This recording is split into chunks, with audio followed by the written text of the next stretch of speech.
whakarongo ki te tangi a te korimako. Kōrero flowing out the hook of force. Kaupapa relevant, kaupapa out of bounds, kaupapa exigent, kaupapa paramount. Nā kona whakapiri mai ki te kaupapa tino whakahira whakarongo pi kari mai. Hare mai, o Taringa hare mai. We gotta gather up close everybody. Gather up close everybody. Kani move that body. Kani move that body. Ka titiki runga, ka titiki raro, ko te titi hao a tēnei a te ngākau ora, ora i te aha, ora ia koutou kaukuranga tira ngai taringa. Nei au e mihi nei kia koutou kuaro au. Kuaro. E ngaro ana i te pokapū o Taringa. Ai. Nō reira, ane mao ko taku tuahine. Ane, ko tāua ngā kaipupuru o te Māori o Taringa i tēnei rā. E whakapāho atu nei i te pokapū o Taringa. I raro i ngā manākitanga a te wānanga o te roa. Ki te piki auahi, bustling metropolis. Oh, I was really... Beep, beep. Hang, hang, hang. O te awa mutu, tēnā koutou. Ka mutu, e o rāna taku ngākau. Koira te hihiri, o aku whakaro i tēnei ata, i roto i aku mihi. Kua ora taku ngākau, ko hoki mai. Ai, ka te tino hari koa ahau. Kua hoki mai koe. Ai, ana koira te titi hawa. Mua koe ki te rākupu? Kau. Titi hawa, to shout with joy, with much... Yeah. Elated. Yes, elation and glee. Glee. Yeah. Not that I watched that program. I wouldn't be surprised if you did. No, kareo, but I know, some people that did, and kareo e whakaro kino kia koutou. Nah. Hoi anō, ngai taringa, tēnā rā koutou, koutou, ngā taringa, kuaro, e whakarongo mai ana ki tā tātou kaupapa, tēnei te mihi ake. O tira, koutou kei ngā taringa hou, ko are mai, ane kia taringa, tēnei hoki te mihi kia koutou, tēnā rā koutou e tautoko mai nei. O tira e mihi ana ki ngā kaitautoko mai te kaupapa.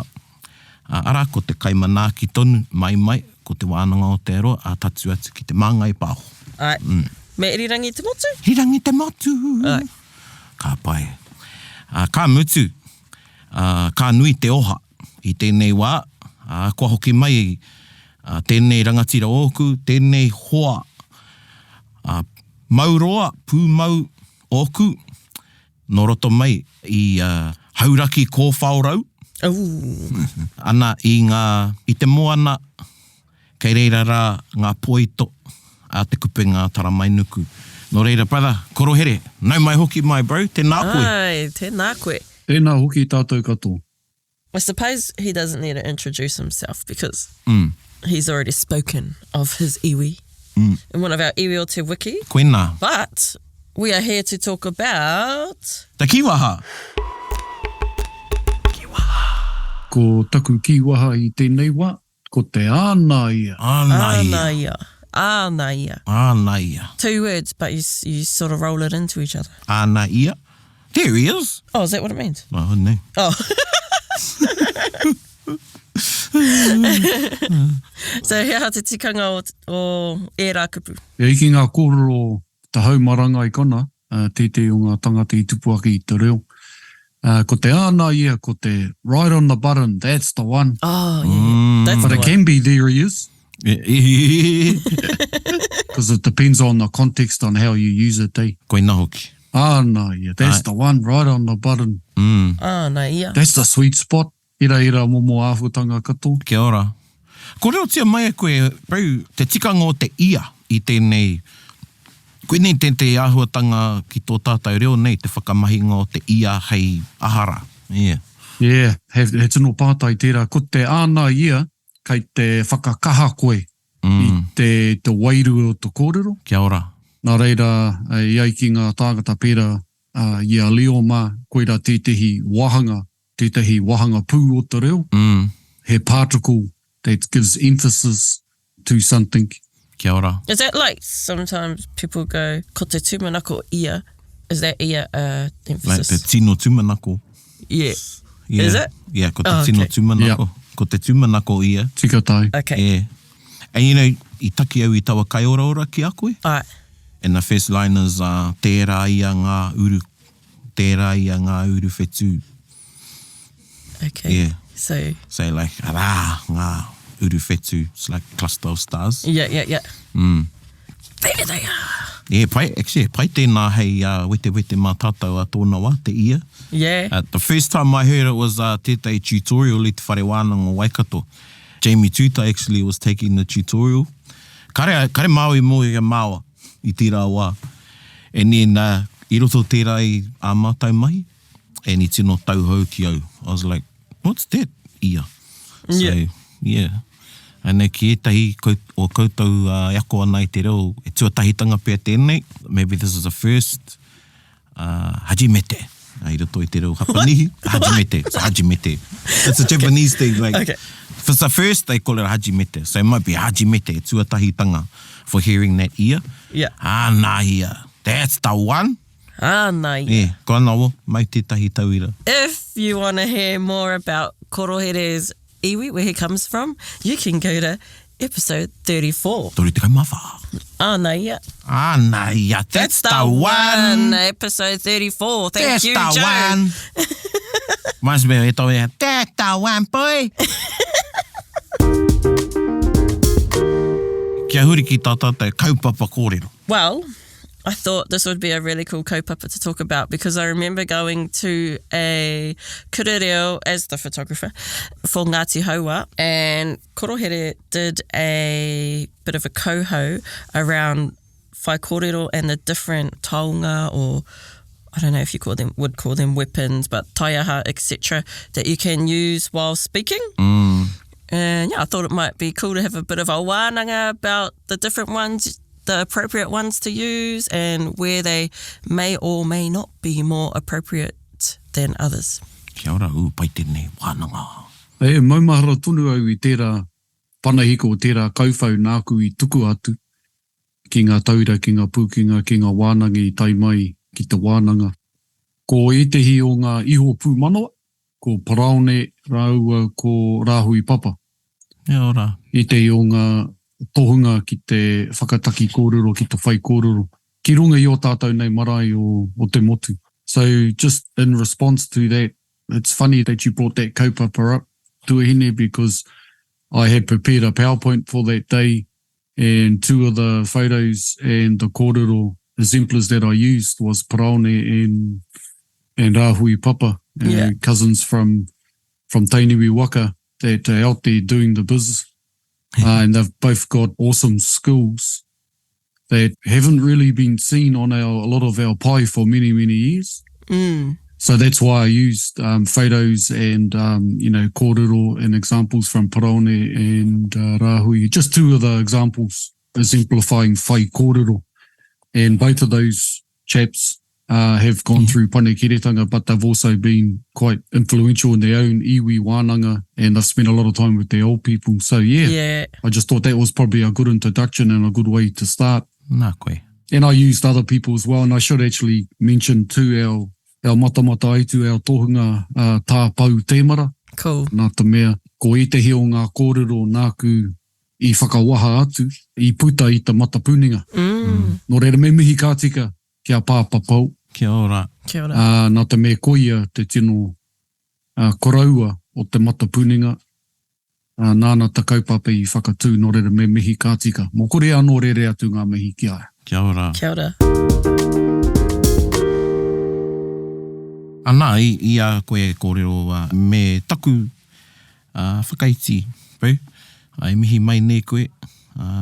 Ko koe anō tēnā ki oku whakaaro. Whakakanohi nei tō i o rahi. And tika tau, doing the biz. Doing the biz. And e te iwi, ia korohere mea na doing the biz is not just, some of you see just the tip of the iceberg. Yeah.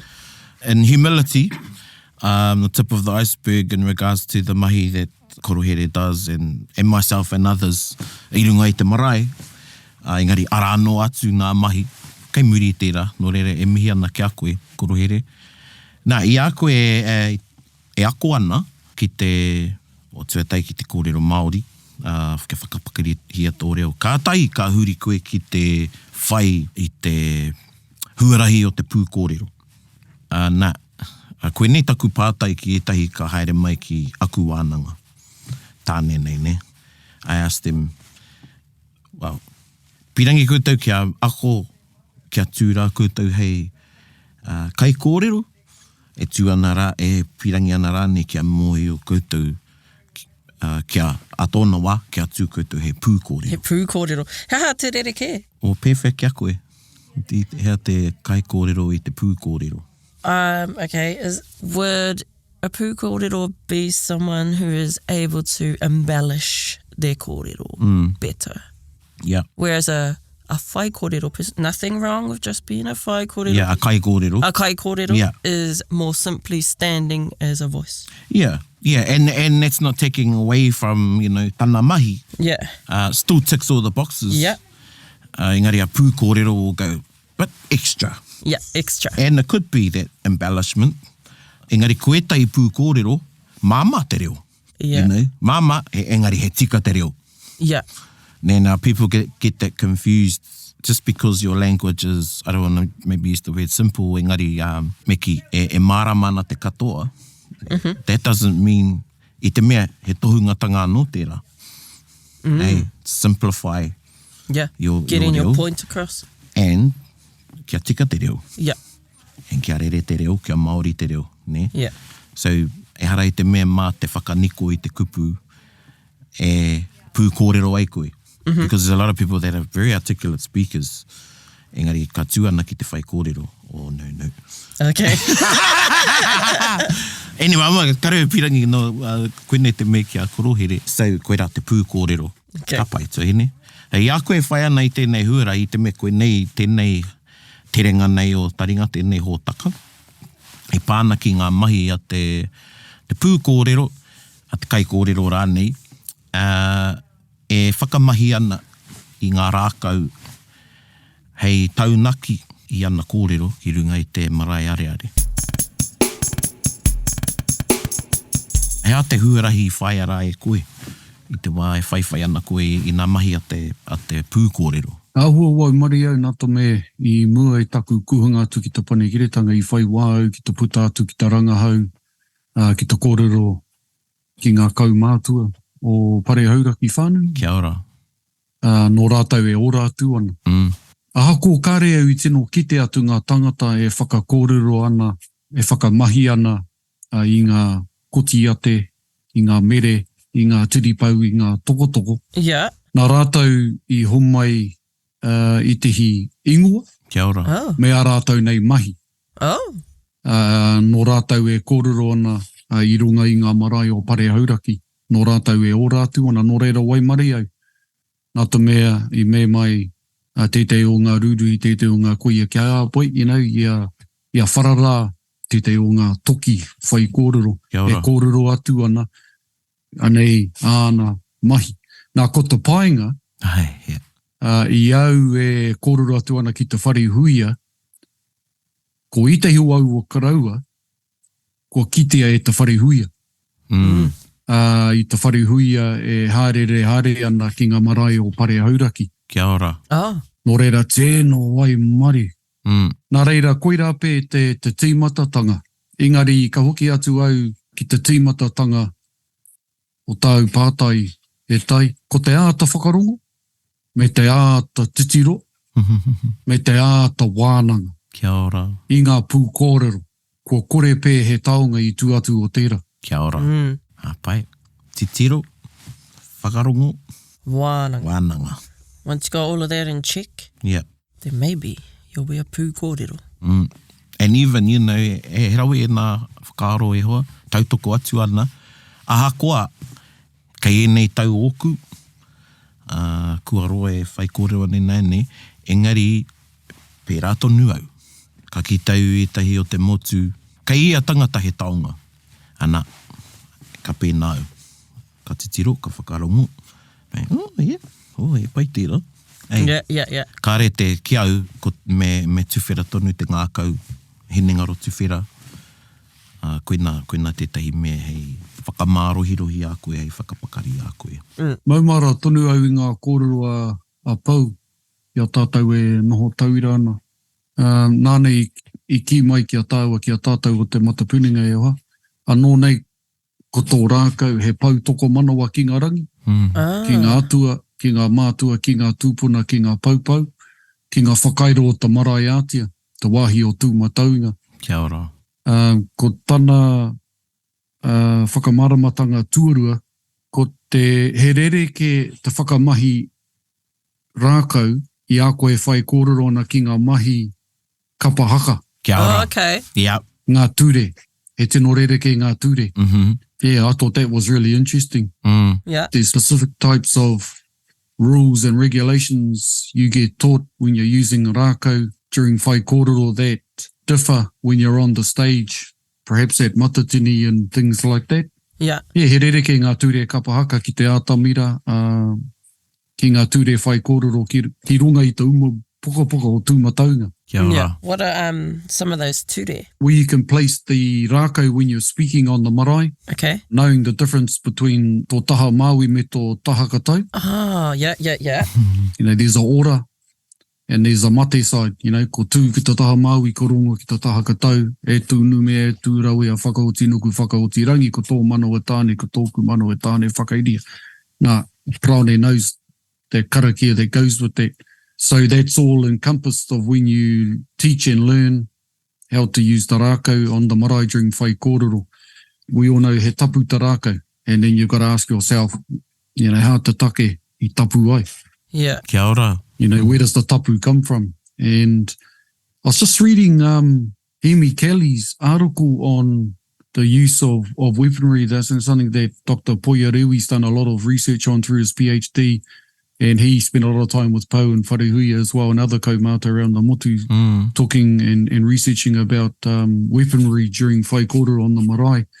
And I found it interesting that from Hemi Kelly's article, there seems to be a type of people that dislike weaponry coming back into the art of weaponry into Whaikōrero on our marae. Oh, really? I want to find this article now. Because of Christianity. Oh. You know, a lot of our people turn to Christianity and ka pai tērā, but there's a lot of us that have wanting to keep that old koro, those old traditions alive. Yeah. You know, so he tapu te rākau, nā reira kia kaha, rā tātou ngā kai kōrero ki te āta tiaki, ki te āta pena, ki te āta manaki, te mano o te rākau. Anei tētahi taura, kau e whakaitia kia takahia te mano o tō rākau. Kau e haria tō rākau kōrero ki roto i te wharekai, Oh. ki roto i te wharepaku. Praone knows all this. He could do this with his eyes closed to give the explanations on this stuff. The same thing about taking the tapu. You know, you got to be careful about where you place your rākau. You wouldn't place your rākau on the pai.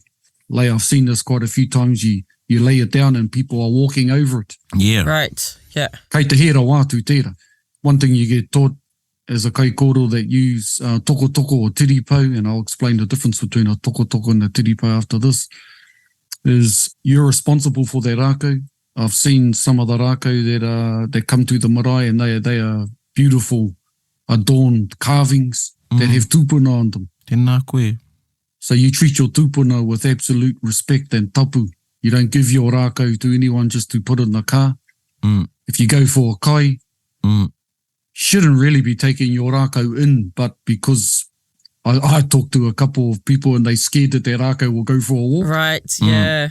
But so what I've always do is I always make sure before we get karanga into the whare, I always take my rākau, leave it outside near the door. And if it gets taken or that, well, that's on the person that takes it. Good luck.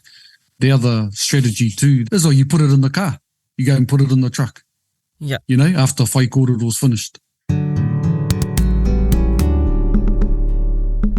And just getting to the second point that I said before, the toko and tiripau. A tiripau is the same thing as a toko. You use that to kōrero, to connect to your atua systems and all that. But the tiripau doesn't have carvings or, you know, whakairo. And that's the difference between a tiripau and a toko, where toko Right. will have carvings of tūpuna and genealogy and stuff like that. And it's not to say one is least tapu than the other, no. But you can do some things with the tiripau, you know, more in kōrero that's, I wouldn't say whakangahau, but there's with the toko, you kind of have to stay in the domain of tūmataunga. Okay. And kōrero, tapu, and there's a difference of how you would use those different types of things. And then we're just talking about rākau, we're not talking about koti ate, patu, Yeah. onewa, and all those types of things like that. another rule is kaua e nati at the kaki o ta rākau. You know, so be careful where you hold it and also how you grip your toko. If we all buy into the fact that it's a tūpuna, you don't want to strangle the kaki or te, you know, and that takes practice. Yeah. You've touched on the tiripau and the toko. So when you would be using, say, the toko, you would be speaking more formally, more ōkawa. But you say if you were going to something less formal, you could just use a tiripau. Is that right? Yes, and one thing I need to point out here too, we've always been taught that you be careful when you're flinging your toko or your tiripau around. If you're going to point it at someone, you always put your hand on the butt of it. Okay. And that goes back to, you know, ngā rā o whaiwhaia, mākutu era mo māhuatanga katoa. Usually inside a whare, you know, we've been taught not to lift the rākau off the ground. You see some people, you know, inside the whare, using their rākau inside the whare, and the reason is kauaka koe puka noe hai te puku o tō whare. Yeah. Kau e ti hai tia. Wow. Yep. And certainly not someone else's whare too. Yeah.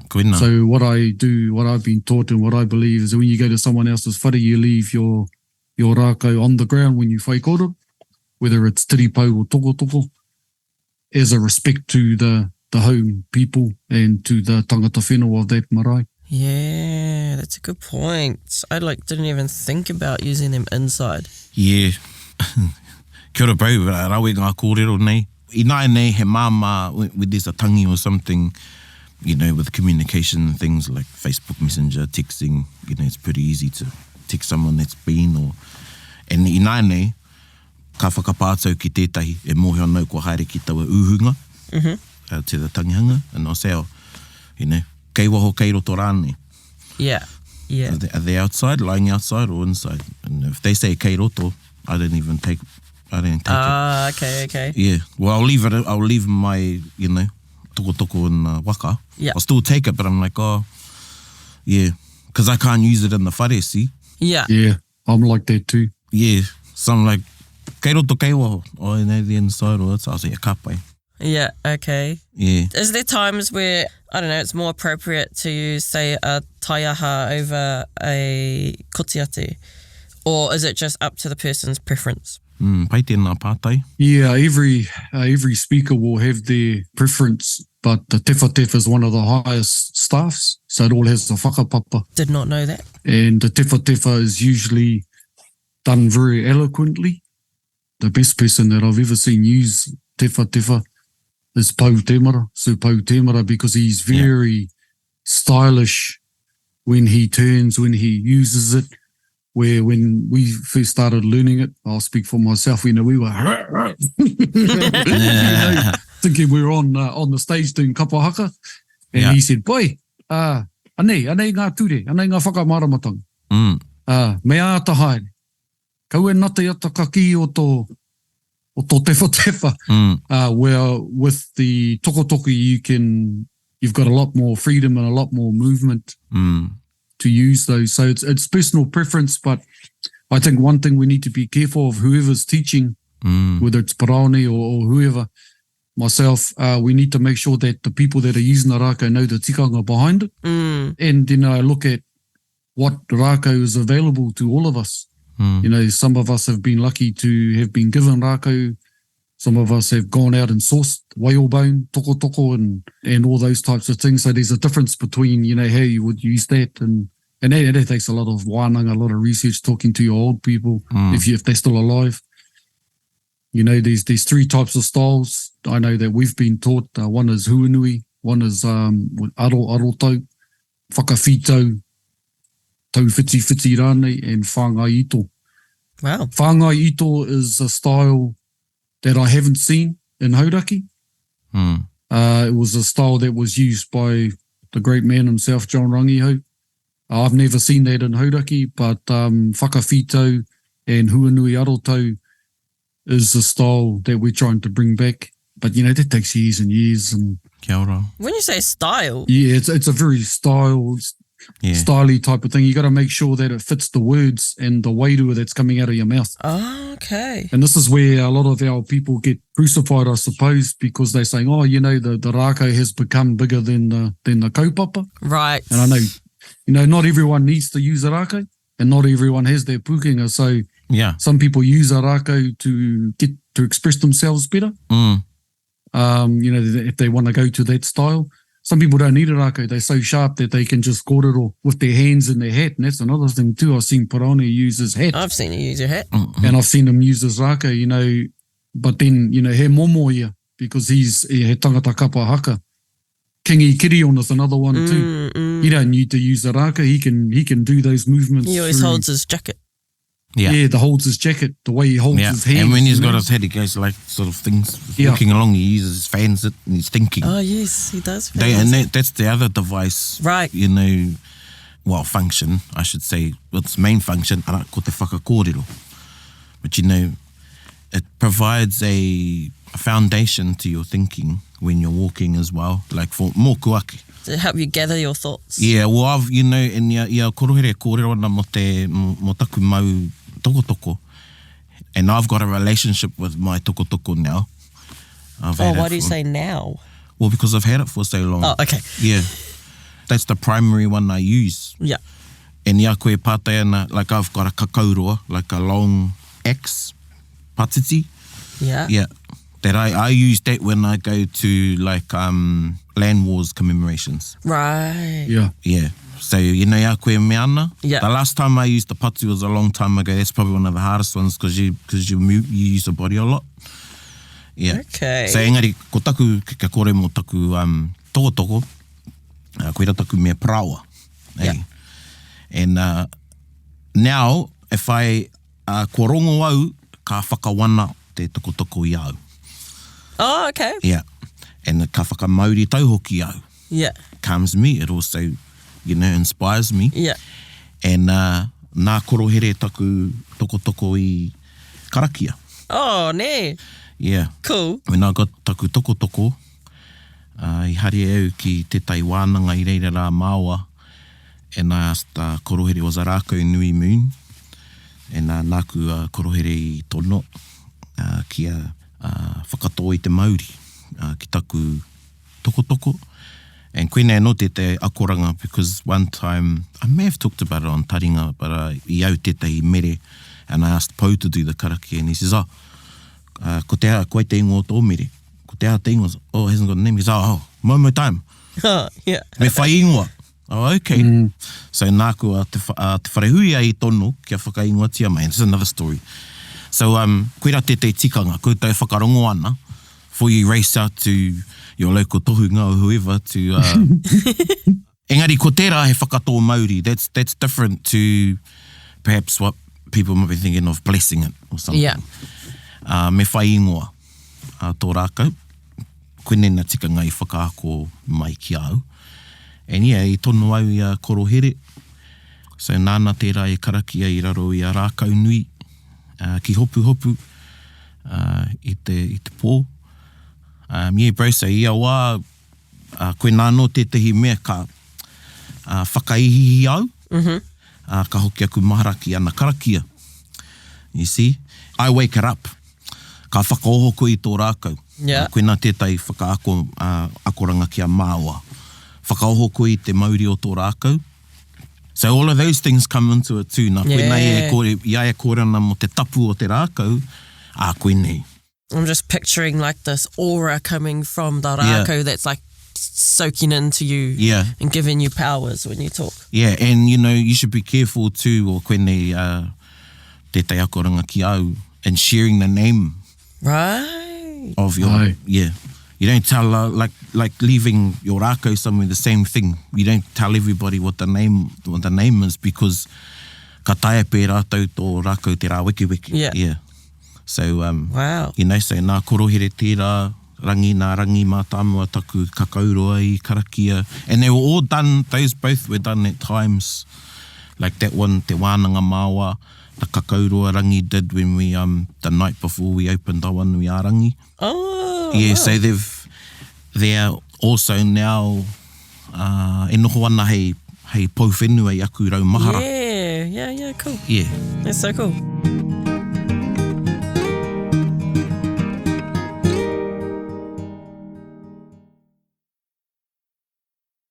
Gather up close, everybody. I think one of the honours, Paroni, is, with some of the mahi that we've done, either as iwi or matapuninga, is that we've been able to take particularly a Rākau, and, we've been honoured to open up whare, to move bones, and to use the Rākau, which, if people are listening, it kind of just tells them, well, then the Rākau becomes even more tapu when you start taking your Rākau with you to open up whare, to move bones, era momo ahua tanga tapu. That's right. Kia ora. And that's why I see, you've got to pretty much die for your Rākau.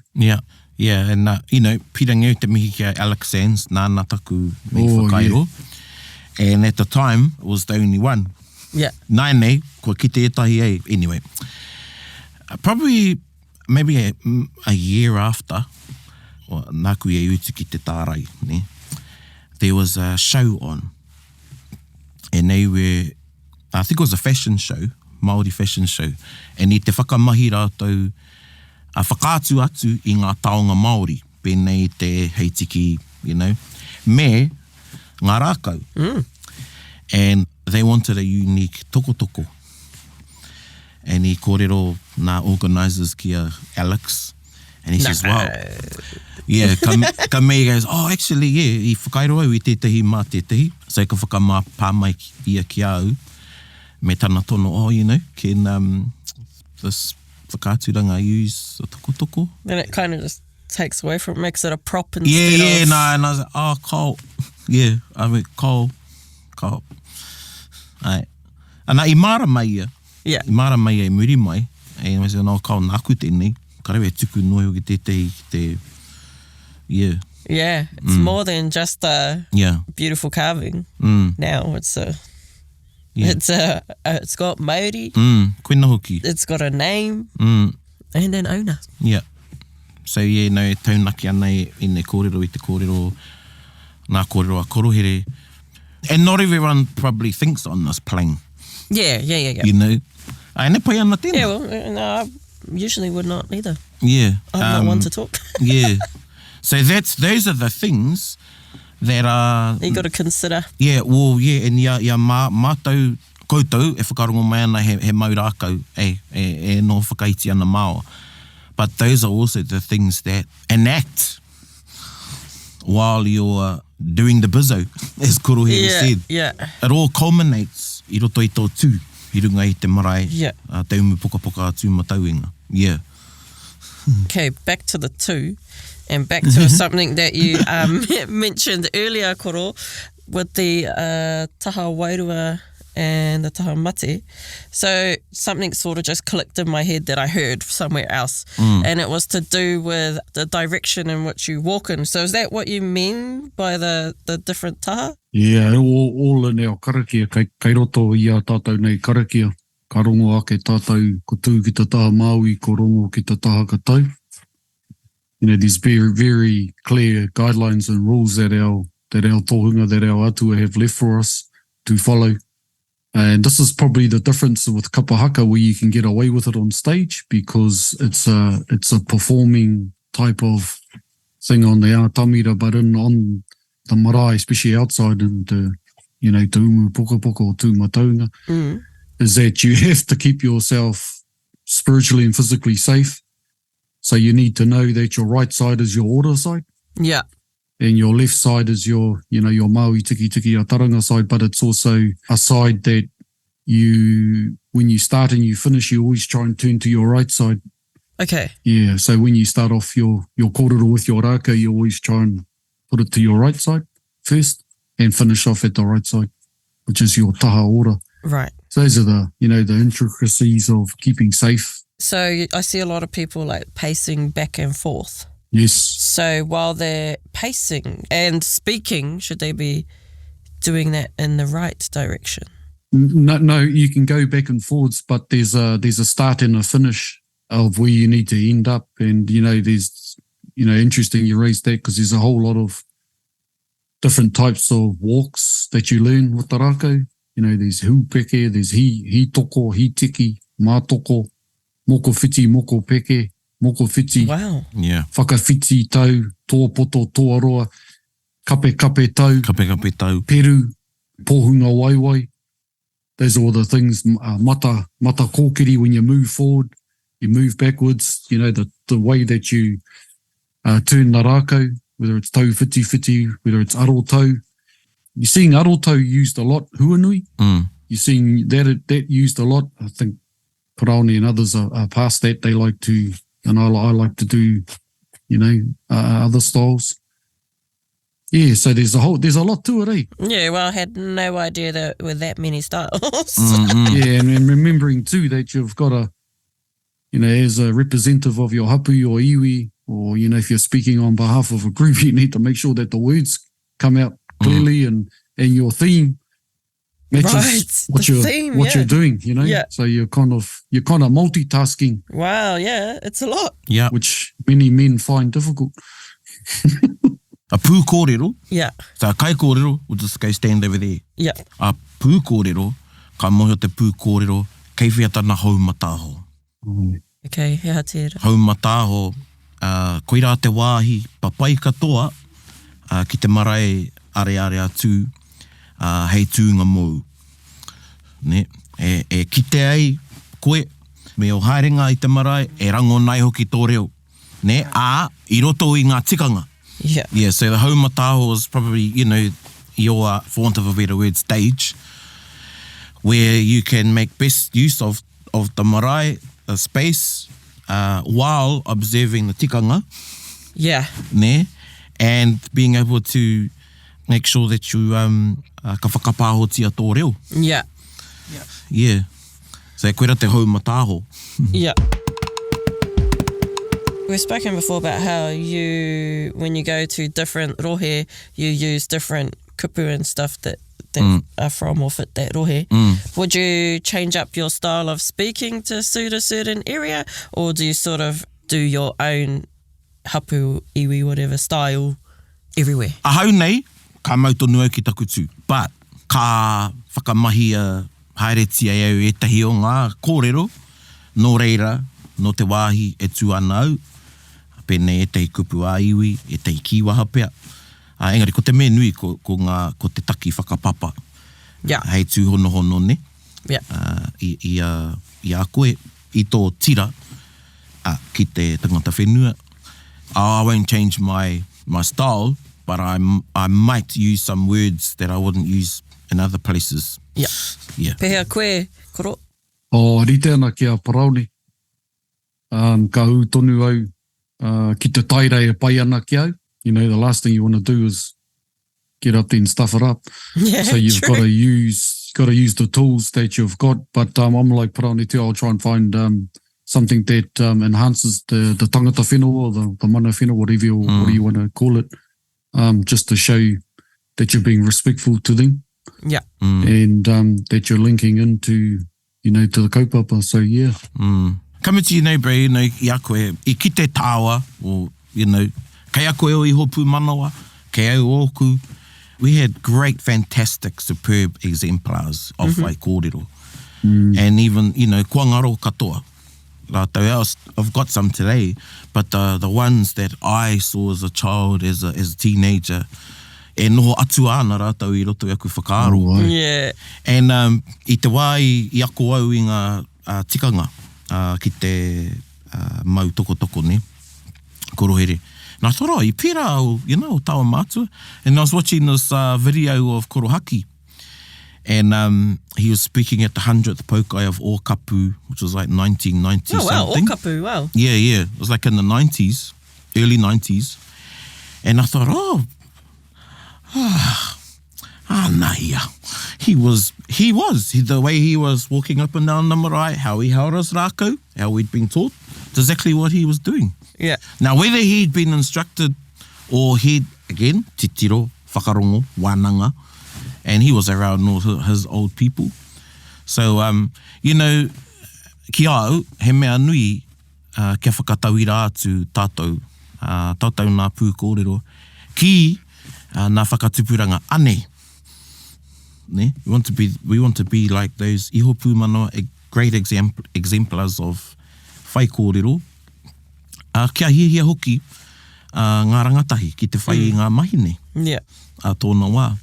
And, you know, kōrero, when you were sharing how you talked with your old people, moe koe ki taku kaumātua ki a Kororubu, when I was doing, I did a oral history project for Moto Matau Iwi mō Rākau i tōna wā.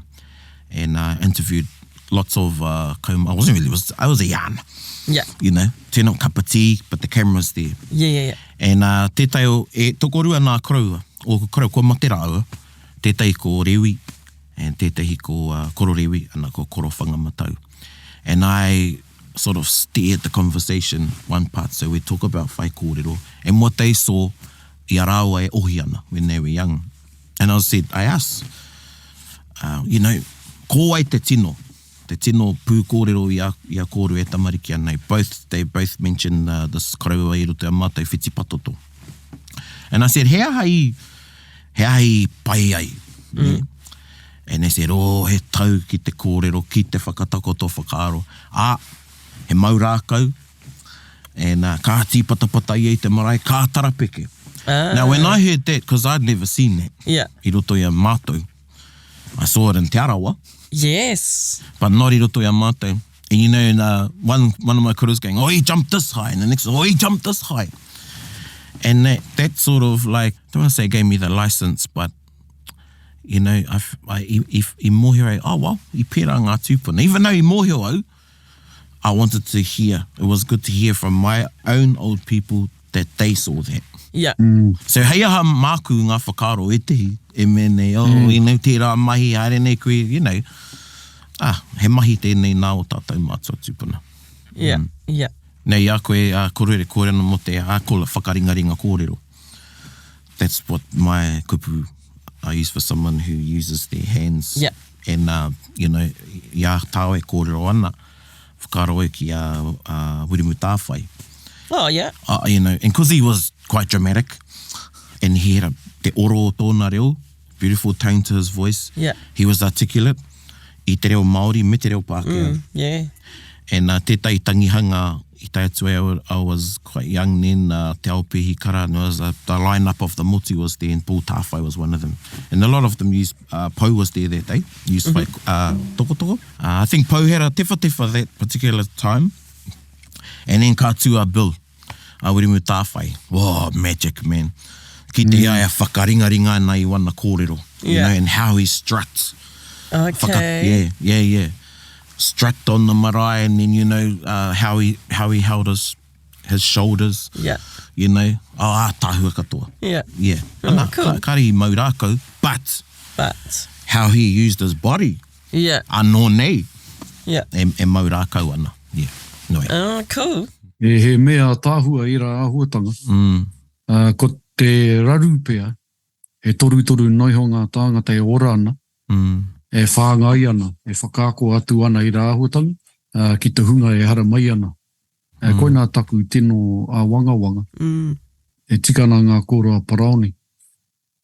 Kia kaha tonu tātou ki te āta whāngai, e nei pūkenga ngai pū manawa, ki te hunga e hara mai ana, ki te kore he maumau ngā tauranga, and I think to myself, man, you know, we've got the little bits that we've retained by talking to our old people, the ones that had it, they're all passed away now. And I'm thinking now, you know, how much did we lose? Yeah. And it's a bit of a worry and a bit of a concern. But, you know, I suppose everyone's trying to do their best to hold on to the little we've got. Is there room for like new styles to be developed? Oh, yeah. I think people do that anyway. Yeah. I mean, people give it a go, eh? Yeah. Oh, I don't know. Yeah. You know, hea te kōrero apau. Ko mōhio e mōhio ana ki a mōhio. What? Hey. Tika tai. Yeah. You know, those in he calls it the circuit, or ka haere ana ki ngā hui Māori, you know each other. And e kōrero nei runga i te whakaiti. And you can see when someone's having a bit of a tutu, Okay. You know? So, yeah, ka whera. Yeah, okay. Yeah, and then, you know, but that's when you're at a level that you've got everything down pat. Yeah, you know, like, as I suppose, as long as you're staying within the tikanga. Koe nā hoki. You know, tore kai huri koe, you've just, you know, you may mohi ki te reo, but kare anō koe kia matatau ki te whaikōrero. Yeah. Hey. Yeah. And that's not every great reo speaker is a good whaikōrero person. Yeah. Yeah, so koutou ka te anō ka ako, you know, don't go out there playing, trying to try some new moves you learned, what's the name? Kung Fu movie or something. But ka ki te māua, you know, mātau, ka ki te, he's doing something different. Yeah. And I see that koene taku māringa nui, ka noho i te pai a te kingi, hei manaki aia i ngā koro nei hana. And I roto i ngā tau, I've seen quite a few develop i te manuhiri. E noho nei he pū kōrero, and I've seen them develop. Yeah. And that's the other thing. You need to stand at those occasions because you need to feel your body shudder. Yeah, you need that. When you're standing Muritahi. when you're standing in front of some of the creme de la creme. Yeah. Yeah, he whea koa no tērā. Okay. Can I just quickly ask, this is something kind of random. When I was younger, I used to notice a lot of speakers doing it. Is that an irakati or what? Well, I've heard two trains of thought.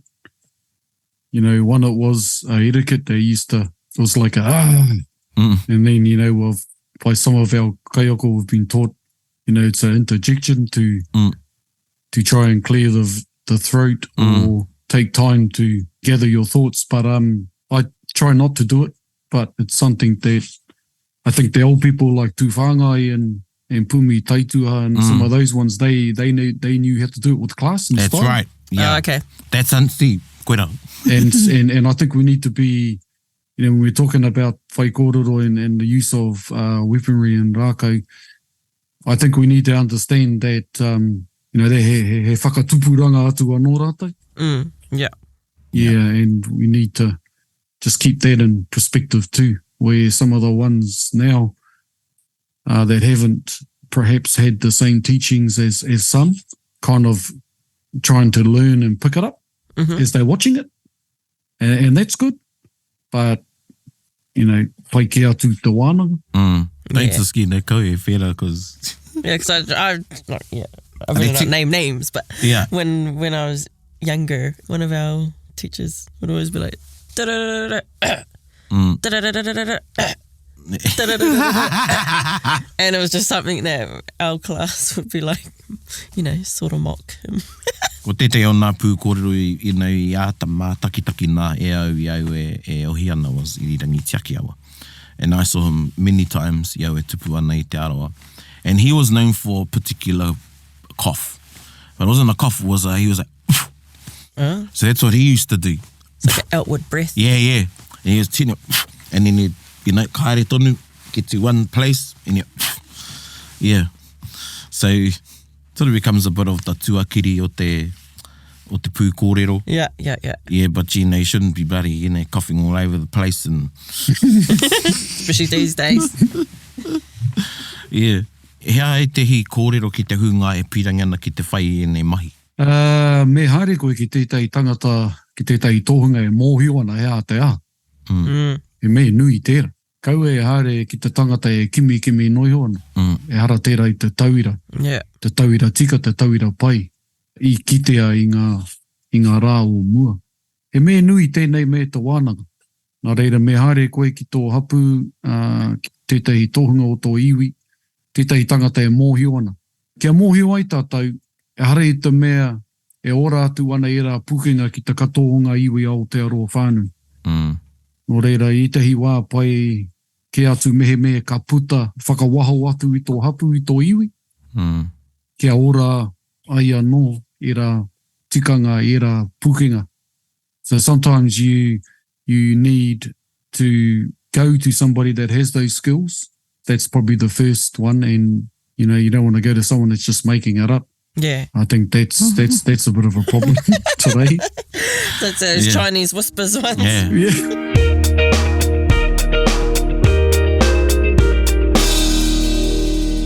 there are occasions where, you know, things happen. And nā ka ngahau, nai te āhuatanga, ko te te o ngā raumaharatanga. Was te te koro nei hana. And I haere mai a tēnei poihipi, I taha o te whānā panui. Yeah, and he is entertaining. Oh, yeah, and you know, and he's old school. Yeah. You know, ko tēnei, nui taku aroha ki aia, ki te āhuatana tū. And you know, when he's talking about stuff, you know he's lived it. Yeah. It's not just... Anyway, and he was doing a beautiful whaikōrero, and with all the panache that he has, and oa I te mau ana niho ke huane, he had his false teeth in. Okay. While he was going handi, eh? While his false teeth fell out. The whole, like, kato te mara was like, oh, because they all came out. He caught it. He caught his false teeth, the top ones, I think it was the top ones. And then he just kept going. And he used his... wielding his teeth. Yeah, wielding his teeth like you would use a rākau. Oh, it was amazing. Nah, he pūkōrero tēnā. You know, he didn't even flinch, blink. You know, nā koena tētai o nā tino whaikōrero. And I bet he would have had a good laugh about it later. Well, everybody laughed, but then afterwards was still mesmerised by his whaikōrero. Yeah. So, I don't know, Koro, you might have a whaikōrero funny moment to share. Oh, just when we were learning and we were getting put through our paces and you start off, you know, tiha, mauri ora, and he then the tohunga said, kau, eno, hai te he tērā. Okay, wow. And you know, you'd start off and because you were so nervous when you were first learning it in front of your tohunga, you trip over. I've seen that happen. Yeah. Just, you know, just people stumble. You know, I've done it once when I was practicing in front of the tohunga when they were putting through the paces, and one other time was, you know, you would get put up on the spot right there and then. You know, you don't question the tohunga. He says, me tū koe. And you stand there, and one of the students was next to us and he goes, oh, can I just have a couple of minutes just to gather my thoughts? And then gives them a slap around the ears. Because that was some funny stuff that I saw. Although we weren't laughing at the time. No. Because we were all scared, intimidated, getting put through our paces. But, you know, those are the things you'll never forget, man. Yeah. And I think some of the new speakers today, they want a nice, squishy wānanga. Well, unfortunately, the one Paraone and I didn't have that luxury. Yeah, so anyway, those were funny things. Yeah. Cool. Yeah. Oh, e mihi ake ana e hoa, i paiterere o ngā kōrero. You know, ni a koe kōrero ana, i hihiko mai e tehi āhuatanga. Ai harai te mei wareware i au, engari meki i reira rā e moe ana. Like a little refresher. Yeah, e tahi o ngā mea. So, oh, yeah. Whakaro ki tahi āhuatanga. Nō re, e mihi ana ki a koe. I'm still thinking about how you named like 20 different styles and I didn't even know the name for one. Well, that's it, you know, ko mōhio e mōhio ana kia mōhio. Ko te hunga e mōhio ana o no, some of them at least, O he ao anō. He ao te ao o te pūkōrero. Kupu whakamutinga au e tai? Nei no ngā mihi kia kouta katoa. Nōku ta whakamanoa te honore nui. Kia whakakōrero he te huatau e tei whakaro e pāna ki tēnei me ta Rākau. E mihi atu ana ki ngā pakake. Ki ngā tohunga o mua no atu. Ki te kore rātau ko korera wātu. E nei mātauranga e takataka iho ana. Ki te hunga e kawe ana i era pūkenga. Moroki nei, a moho nei, e nei rangi tonu. Nō reira me mihi ka tika ki a rātau katoa. O ti rā ki te hunga. Taiohi ki te hunga rangatahi e haramai ana, kia kaha, kia tō, kia manawa nui, me u tonu tātou ki a tātou nei tikanga, kia kore ai nei āhuatanga e ngaro no pēra rawa i te moa. Koina te hia nui, te mata ina nui kei roto i a tātou katoa. Ka ora tonu e nei tikanga, mo ake tonu atu. Nō reira nei no ngā mihi kia kōrua ngā mūkura. O tēnei kaupapa hui a kei manawa, tēnei kaupapa papanga paunamu. Nōku te whakamānawa. Nō reira, tēnā kōrua, tēnā koutou, tēnā hoki tātou katoa.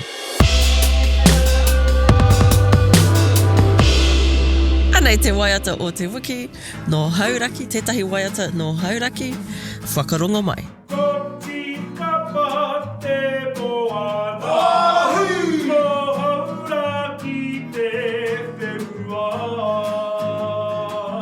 Paramahia!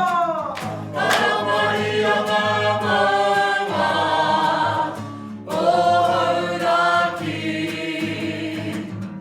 Ngā tai papa ki toru, e ngoi nei. Apiti mai te ama, o aroha. Parerui atu ana, ngā roi mata. Tūtonu ko te rai o hauraki. Ko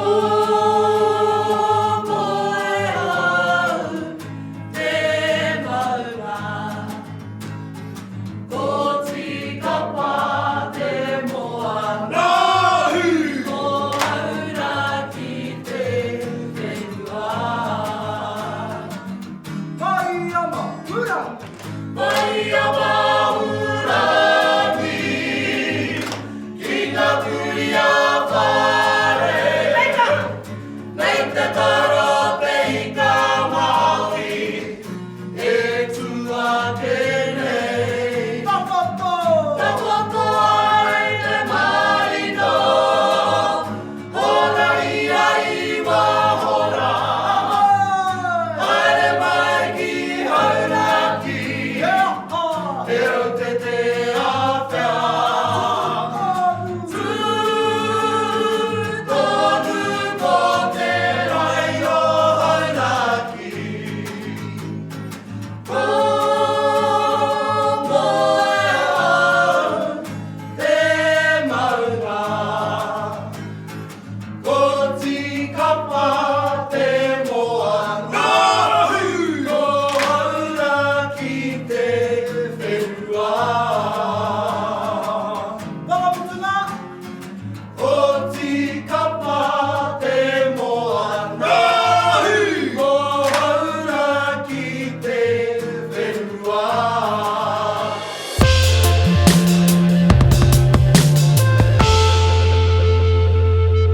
Ka pai, tēnā waiata hei tautoko. Ai. Nesta other, ka rongo i te kupu kīnaki, and I got told, no, ka e whakamahi te Well, kīnaki. because, I was literally thinking when I was trying to think of something to say, I was like, no, I can't say, hey, whaka kinaki, because you've said that's not a good way to say Yeah, it. yeah, Not hey, a good tau- context. Yeah, I got corrected by te te oku kaumātua, and e hoi anō. So I hear people use it, and, unless they've come to my wānanga, ka waiho nuiho. Yeah.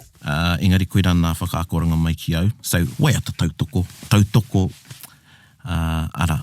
Yeah, actually, that's a good point. Why are we trying to make it sound flasher when we just could call it what it is, a waiata tautoko? Koena, and it's sort of like downplays the importance of the waiata because kinaki is a side, eh? Yeah, it's a condiment. Yeah, it's a side Right, thing. yeah, And, it's a side dish.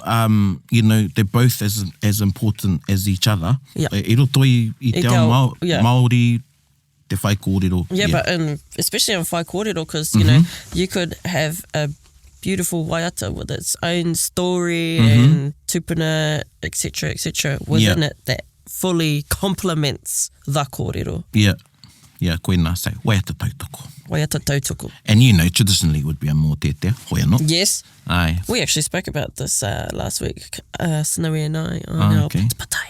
Oh, I'll be back. He rawe te rā wānanga, e te iwi. He's doing his wānanga, I'm doing my wānanga. Yeah. Nā hui has been up twice now, Korohere, moe, ka whakarongo koe. But ai pai tērā ka kia haere atu taku hoa. Hei whakaoti ake. This is from me. And it sort of finishes on a light note, but still he hoho nutanga. So ia korohere korona mō ngā tikanga, ki te Rākau. Nā ko tētehi, whakakona mai ki au. Mātau, kaue wero i te whenua o tētehi. Yeah. It's got to be a good reason if you're going to go stabbing your toko or whatever around on the marae of somebody else. Yeah. And so, you know, the respect te kau anu, and there's also practical to it. And I kite au I tērā, I kite au tētahi kareo e whakahua ki ko ai, kei pāma mai tana iwi, engari, he kau mātua tēnei rangatira. And he was doing that on tētahi marae. It was a pōwhiri kaupapa nui tēnei, and the marae was cobblestoned. Yeah. About 3 times he went bang, bang, bang I te marae, and his ka whatitana Rākau. Yeah, because it was a toko Rākau nei. Yeah, and it had been carved in 2 pieces. Yeah. Oh. Yeah. So it's probably there was already something there, but everybody just went, you know, because of te mana o te tangata. But again, you know, he just carried on and he, you know, he sang taku Rākau. Okay. But still there was that, was that a tohu? Yeah, because that waiata's not the waiata everyone thinks it is. Nishia, koina hoki. So tērā, and tētai atu ia korohere kōre ana mo te, you know, whakatumeke I tō Rākau ki rō whare. Yeah. Yeah, nā koina tētai kupu, nā pau tēnā kupu, whakatumeke I tō Rākau, ne? Now, so same thing, tētahi Miki, he tangata rongo nui, wainga nui o neiwi, and he had his, he was using his tokotoko ki rō whare. Mm-hmm. Now, the thing is, when you use your tokotoko like that, ka wana koe. Yeah. You need to, and you need to be in control of te wana. Yeah. Hey. But you get a bit more impassioned, ia koe, why do anyway, I te wā e karawhiwhi haere ana koe I tō tokotoko. Yeah. Now, you might hit somebody, you know. That's right. So that's a practical thing. Mm-hmm. So there's the tikanga, whakaaro ana kei te hai, you're, you know, lacerating within the womb or body, I should say, of the tupuna whare. Yeah. There's that. Koe ra te tā wairua, tikanga, and then the other practical thing is you may hit somebody or something. So this pūkōrero was going handi, and while this wharenui had those hanging lights, Oh, yep. and he went to swing up and smash the lights. Oh, no. Yeah. So he couldn't say, ki te whai au, ki te ao māramo. So koina anō te iwi, you know, I tahi atu o nā, or a lot of Taringa episodes, kua kōrero tia, you know, e rua ngā taha ki ngā tikanga. Mm-hmm. He taha iho atua. And then there's a practical side to a lot of our tikanga, and, you know, Yeah. There's some examples. Yeah. Hoi anō, I rawe, no tēnei whakaro, you've been wanting to have this for a while. I remember you've brought it up at a few of our planning sessions over the years, and finally we did it. Yeah, and finally. You know what? I rawe rau atu. Yeah, that was cool. And it's really cool that I get to be in these kōrero because, like, you know, a lot of those things you mentioned, I would, he awa no. And now that I sort of have, you know, some surface knowledge of these types of things, when I'm out and about, I may recognise these more. Titiro, whakarongo, wānanga. E te iwi. Ana ia. Ana e koutou e whakarongo mai nei ki a māua, a meki māua me tā māua manuhiri te rānei, e noho rangatira ana māua I aia, I tana haerenga mai, e tō e tunu nei ngā mihi ki a koe, kei te hoa maurua, hoa take, e mihi ake nei ki a koe, o tira ki a koutou ngai taringa, nei au, māua e mihi nei ki a koutou, ana, e whakarongo mai nei, e wānanga mai nei, I runga I tērā, hei kona mai rā. Hei kona! Bit whakarongo, bit kari, gather up close, everybody, buddy. Taringa. Yeah, tahuri mai ki au, whakarongo ki te tangi a te kori mako, kōrero flowing at the hook force, kaupapa relevant, kaupapa out of bounds, kaupapa exigent, kaupapa paramount. Nā ko nā whakapiri mai ki te, kaupapa tino whakahira, whakarongo pi kari mai, hare mai, o Taringa, hare mai, we gotta gather up close everybody, gather up close everybody, kani move that body, kani move that body. Taringa, he mea tuku nā te wānanga o Aotearoa, ā, nā te māngai pāho me irirangi te motu I tautoko. To listen to more episodes, search for us on your podcast app and subscribe, or follow us on Instagram and Facebook. Taringa, whakarongo mai.